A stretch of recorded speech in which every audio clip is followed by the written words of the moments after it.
Well, today's show does have a strong VC focus, kicking off with the Queensland VC fund Tribal Global Ventures. It most recently backed the agtech robotics platform Swarm Farm in a $12 million Series A.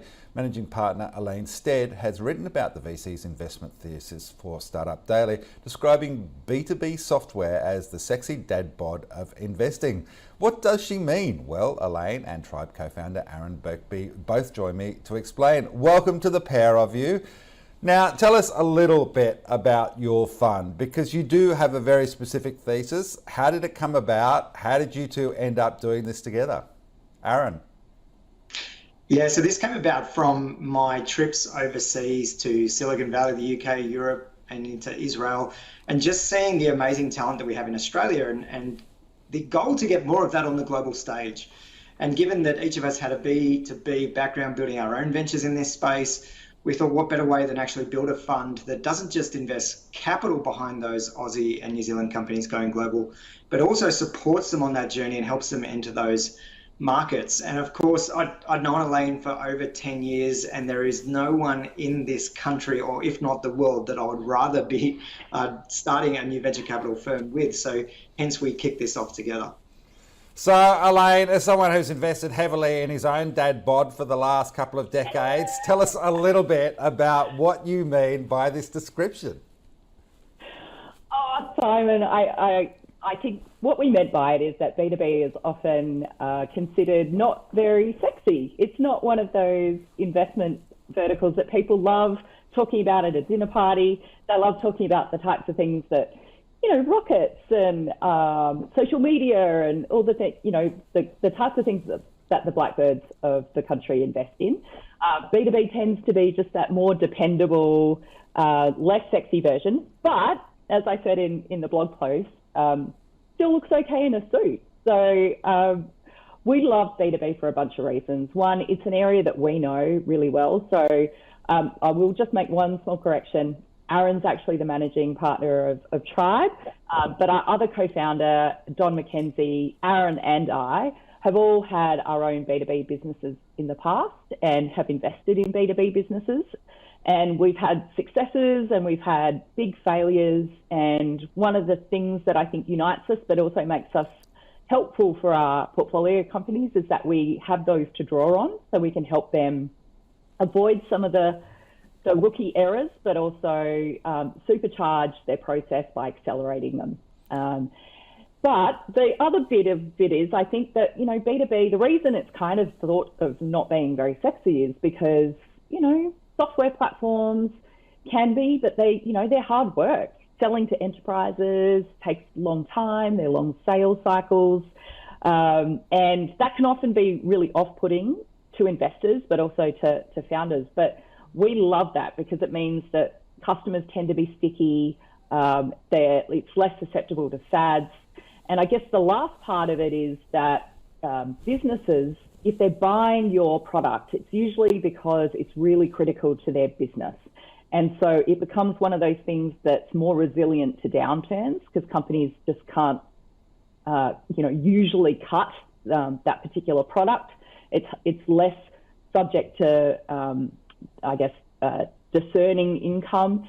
And as a result, it tends to be a bit more resilient. So it's an area that we love, it's an area we know, and it's an area that we think is often a little bit unloved in the Australian sector, and so an area where we think there's a bit of an opportunity. So Aaron, to keep the metaphors going, is this a little bit like the Aesop fable about the hare and the tortoise? I mean, this is a slow and steady business that you build, rather than we saw BNPLs, for example, skyrocket for a couple of years and then go straight over that cliff like a Thelma and Louise car.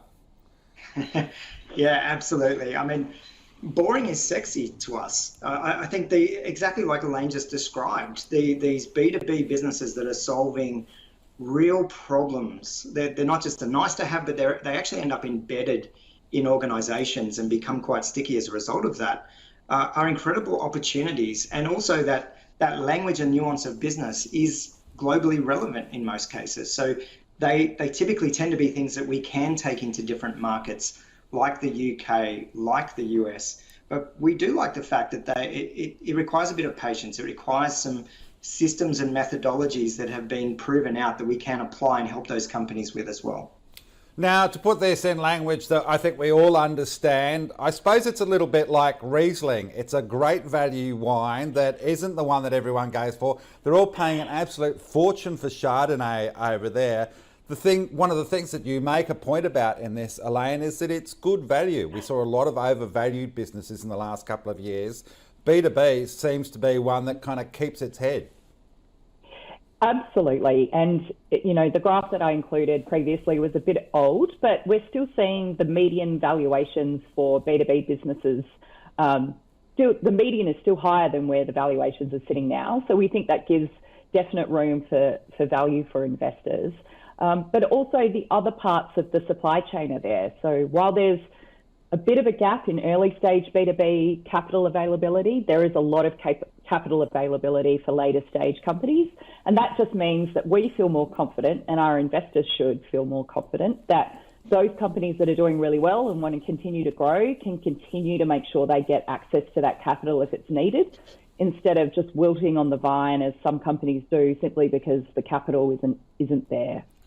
Well, to continue that aspect, of course, there has been considerable concern this year about whether there will be capital. Are you saying that, if you are in this space, you don't need to worry? I think if you're a good business that is attacking international markets and genuinely has a global ambition, and you're seeing the types of metrics that are hallmarks of good companies, you're seeing, reliable growth, year-on-year growth, and margins are expanding, then you should have absolutely no trouble raising capital.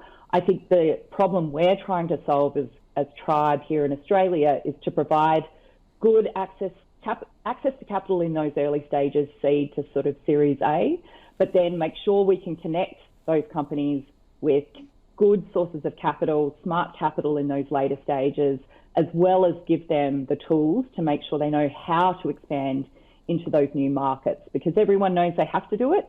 I think the hard part is actually how you do it.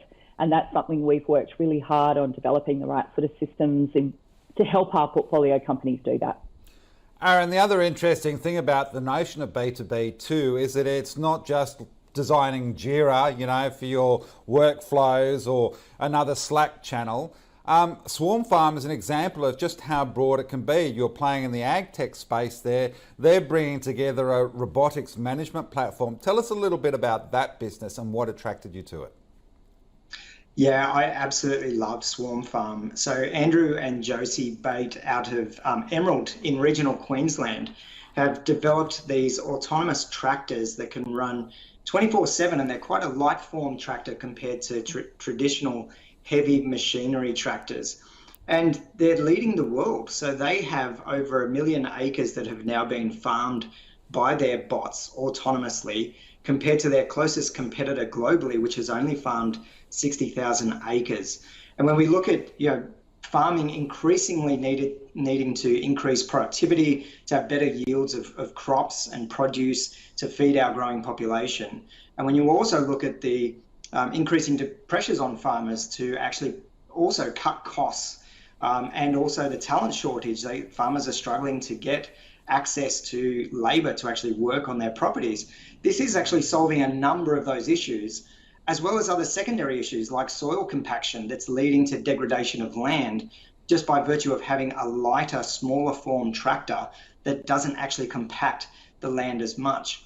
So it's a great little case of, here's this remote regional company based out of Emerald that's absolutely world class, but also on the trend curve. I mean, this is absolutely the future of precision farming in agriculture. Elaine, do you think there are areas in that B2B space that are currently underserved, and if I am a founder and I have the expertise in this area, that I really should be focusing on? Oh, no, I don't. I wouldn't actually suggest any areas that founders should focus on. I think founders often will find a problem that really resonates with them. It's usually something they've grappled with themselves. And I think that's how they should focus on building their business, where there is a clear friction point and they're the best ones to solve it. We love the entire B2B space. We've invested in software, we've invested in autonomous vehicles, as you just saw, for precision agriculture, fintech, and a lot more. So we like to be broad because a lot of the things that we can help with are actually not technology specific or vertical specific. They're often about scaling up, and that's often really a pressure that every company feels. We find founders come and seek us out because they're actually looking to expand into those markets, and that's the bit that they really want help with. And insofar as we can help them do that, we would love to. And we just encourage founders to think as big as they possibly can, and we'll do what we can to support them. And they can have a read of your piece on startupdaily.net today. The link to Tribe is at the end of the story. Elaine, Aaron, great to have you on the show. Thanks for your time and insights. Thanks for having us, Simon.